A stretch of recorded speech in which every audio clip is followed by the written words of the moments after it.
নমস্কাৰ সকলোকে স্বাগতম জনালোঁ চাওক এই ভিডিঅ'টো দৰং জিলাৰ বেছিমাৰী অৱস্থিত শংকৰদেৱ জাতীয় বিদ্যালয় ইয়াৰ যিটো ৱালৰ যিটো পৰিৱেশ খুবেই ধুনীয়া ৰঙীন আৰু প্ৰত্যেকটো বিষয়বস্তু মানে ছবিৰ মাধ্যমেৰে দেখাবলৈ চেষ্টা কৰিছে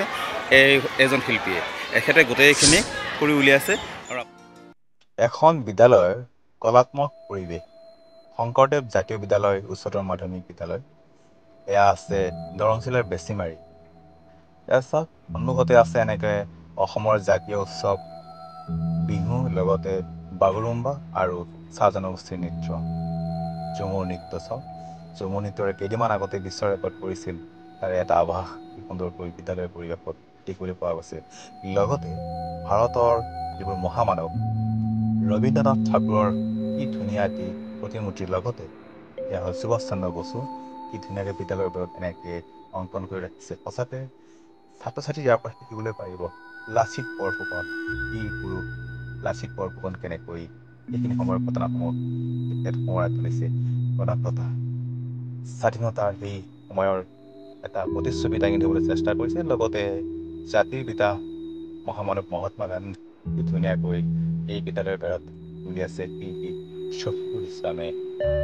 চাওক কালাম মিছাইল মেন কালাম এনেকৈ বিদ্যালয়ৰ চাৰিওফালৰ পৰিৱেশটো দেখুৱাবলৈ মই চেষ্টা কৰিম আৰু সন্মুখতে দেখা পোৱা গৈছে শ্ৰীমন্ত শংকৰদেৱে নিজৰ অধ্যয়নৰত হৈ আছে গছৰ তলত আৰু কাষতে থকা সেউজীয়া পৰিৱেশৰ লগতেই তাহানিৰ সেই শিক্ষাৰ টোল সংস্কৃতি বৰ্তমান এই সংস্কৃতি নোহোৱা হৈ গৈছে এটা টোলৰ পৰিৱেশ দিবলৈ চেষ্টা কৰিছে বিদ্যালয়ৰ পৰিৱেশত আৰু বিদ্যালয়ৰ প্ৰধান শিক্ষক তেখেতৰ লগতে শিক্ষকসকলৰ এই প্ৰচেষ্টাত কি সুন্দৰ এটি শ্ৰেণীকোঠা চাওক এটা একুৰিয়ামৰ এটা আভাস দিবলৈ চেষ্টা কৰিছে সৰু শ্ৰেণীকোঠাটো তাতে কিছুমান এয়া মৎস্যকন্যা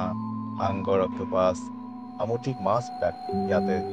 অংকন কৰি উলিয়াইছে লগতে এলফাবেট বৰ্ণমালা চাওক এনেকুৱা পৰিৱেশ যদি ল'ৰা ছোৱালীয়ে পায় নিশ্চয় পঢ়াৰ প্ৰতি আৰু আগ্ৰহ বাঢ়িব কাছ লগতে উট বিভিন্ন ধৰণৰ এনেকুৱা জীৱ জন্তু কাষতে দেখিবলৈ পোৱা গৈছে কেংগাৰু কি ধুনীয়াকৈ কেংগাৰু কোলাত এটি সন্তান লৈ আছে আৰু ছবিৰ মাধ্যমেৰে বহুতো কথা শিকাব পাৰি আৰু এই ছবিবোৰ ছাত্ৰ ছাত্ৰীসকলে দেখি বহু কথা শিকে ইয়াত ৰঙৰ আভাসৰ লগতেই প্ৰাকৃতিক পৰিৱেশৰ এটা অধ্যয়ন হয় বহু কথা এনেকে দেখি শিকিব পাৰি আৰু ছবিৰ মাধ্যমেৰে এই বিদ্যালয়ৰ যিটো পৰিৱেশ এটা গঢ় দি তুলিছে সঁচাকৈ সকলো বিদ্যালয় যদি এনেকুৱাকৈ নিজৰ বিদ্যালয়ৰ বেৰত যদি এনেকুৱা চিত্ৰ আঁকি উলিয়াই ছাত্ৰ ছাত্ৰী ইয়াৰ ৰংচঙীয়া বস্তুবোৰ খুবেই ভাল পায় ৰংচঙীয়া বস্তুবোৰ দেখি বহু কথা শিকে চাওক কি ধুনীয়া বনৰজা মাকাও বিভিন্ন ধৰণৰ চৰাই এই ৰঙীন বস্তুবোৰৰ প্ৰতি আকৰ্ষিত হয় সৰু সৰু কণ কণ ছাত্ৰ ছাত্ৰীসকল আৰু ইয়াৰ পৰা বহু কথা শিকে আৰু আমি সকলোৱে যদি এনেকৈ অনুকৰণ কৰোঁ এই বিদ্যালয়ৰ এই আদৰ্শসমূহ অনুকৰণ কৰোঁ নিশ্চয় আমি কিছু হ'লেও সফল হ'ব পাৰিম এই বিদ্যালয়বোৰ সফল হ'ব পাৰিব আহকচোন আমি সকলো এনেধৰণৰ ভিডিঅ'বোৰ প্ৰচাৰ কৰোঁ যাতে এই ভিডিঅ'টো চাই আনেও শিকে ইয়াৰ পৰা ছাত্ৰ ছাত্ৰীক কিছু শিকাব সক্ষম হয় এনেধৰণৰ ভিডিঅ'বোৰ প্ৰচাৰ হ'ব লাগে এই বেছিমাৰী নিচিনা অঞ্চলত ইমান ধুনীয়া এখন বিদ্যালয় আৰু প্ৰধান শিক্ষক তথা শিক্ষকবৃন্দ সকলোৱে অভিভাৱক সকলোৱে মিলি এটা সুন্দৰ পৰিৱেশ সৃষ্টি কৰি তুলিছে মই এনেকুৱা বিদ্যালয় অসমৰ বিভিন্ন ঠাইত ঘূৰিছোঁ কিন্তু আমাৰ উজনি অসমৰ ঘূৰিছোঁ নামনি অসম ঘূৰিছোঁ কিন্তু দৰঙৰ এই বিদ্যালয়খনে মোক বিশেষ আকৰ্ষিত কৰিছে কি ধুনীয়া এক পৰিৱেশ সঁচাকৈ কি ধুনীয়া এক কলাত্মক পৰিৱেশ সঁচাকৈ আমি ইয়াৰ পৰা বহু কথা শিকিব পাৰোঁ আৰু আমি শিকিলেহে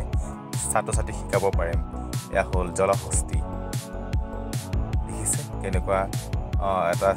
ৰূপ দিবলৈ চেষ্টা কৰিছে শিল্পী শফিকুল ইছলামে আৰু আপোনালোকে যদি এনেধৰণৰ কামৰ কাৰণে যোগাযোগ কৰিব বিচাৰে মোক মেছেজ কৰিব কমেণ্ট কৰিব মই নিশ্চয় আপোনালোকৰ লগত মই যোগাযোগ কৰাই দিম বা তেনেধৰণৰ কামৰ কাৰণে আপোনালোকে যিকোনো ঠাইত শিল্পীগৰাকী পাব কি ধুনীয়া আহকচোন চাওঁ ভিডিঅ'টো সম্পূৰ্ণকৈ এই ভিডিঅ'টোত লাইক কৰিব কমেণ্ট কৰিব শ্বেয়াৰ কৰিব লগতে ছাবস্ক্ৰাইব কৰিব নাপাহৰিব জয় আই অসম জয়